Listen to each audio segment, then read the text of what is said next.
दोस्तों, स्वागत है आपका मेरे YouTube चैनल दिव्य भक्ति में। तो कैसे हैं आप लोग? आशा करती हूँ स्वस्थ होंगे, मस्त होंगे। तो आज की वीडियो में मैं आपके लिए लेके आई हूँ एकदन संकष्टी चतुर्थी की व्रत कथा। तो कथा को पूरे अंत तक सुनिए। कथा अच्छी लगे तो फ्रेंड फैमिली में जरूर शेयर करिए। पौराणिक मान्यताओं के अनुसार इस व्रत को करने वाले भक्त पर गणेश भगवान का आशीर्वाद बना रहता है और भगवान की कृपा से उनके बिगड़े हुए काम बनते हैं और मार्ग में आने वाली सभी बाधाओं से मुक्ति मिलती है। मान्यता है कि एकदन संकष्टी चतुर्थी का पर भगवान गणेश जी की पूजा करने से इंसान का जीवन सुखमय होता है। अगर आप भी अपने जीवन में व्यक्त दुख और संताप से मुक्ति पाना चाहते हैं तो एकदन संकष्टी चतुर्थी पर गणपति बाप्पा की विधि पूर्वक पूजा करें, व्रत रखें और ये कथा सुने। तो चलिए हम कथा का आरंभ करते हैं।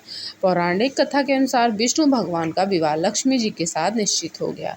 विवाह की तैयारी होने लगी। सभी देवताओं को निमंत्रण भेजे गए, परंतु गणेश जी को निमंत्रण नहीं दिया। कारण जो भी रहा हो, अब भगवान विष्णु की बारात जाने का समय आ गया। सभी देवता अपनी पत्नियों के साथ विवाह समारोह में आए। उन सब ने देखा कि गणेश जी कहीं दिखाई नहीं दे रहे हैं। तब वो आपस में चर्चा करने लगे कि क्या गणेश जी को न्योता नहीं है या स्वयं गणेश जी ही नहीं आए। सभी को इस बात पर आश्चर्य होने लगा। तभी सबने विचार किया कि विष्णु भगवान से ही इसका कारण पूछा जाए।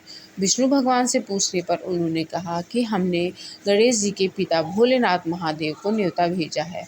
यदि गणेश जी अपने पिता के साथ आना चाहते हैं तो आ जाते हैं। अलग से न्योता देने की कोई आवश्यकता भी नहीं थी।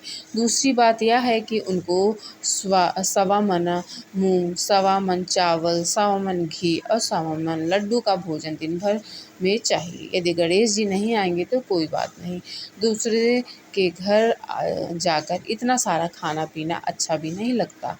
इतनी वार्ता हो रही थी तो किसी एक ने सुझाव दिया, यदि गणेश जी आ भी जाएं तो उनको द्वारपाल बनाकर बैठा देंगे कि आप घर का ध्यान रखना। आप तो चूहे पर बैठकर धीरे धीरे चलोगे तो बारात से बहुत पीछे रह जाओगे।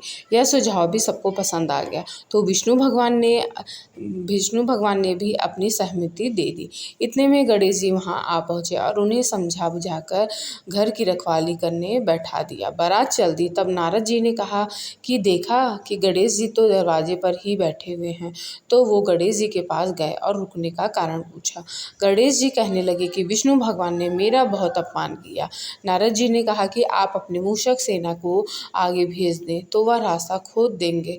इससे उनके वाहन धरती में धंस जाएंगे। तब आपको सम्मानपूर्वक बुलाना पड़ेगा।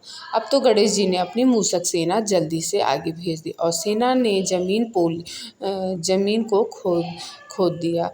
जब बारात वहां से निकली तो रथों के पहिए धरती में धंस गए।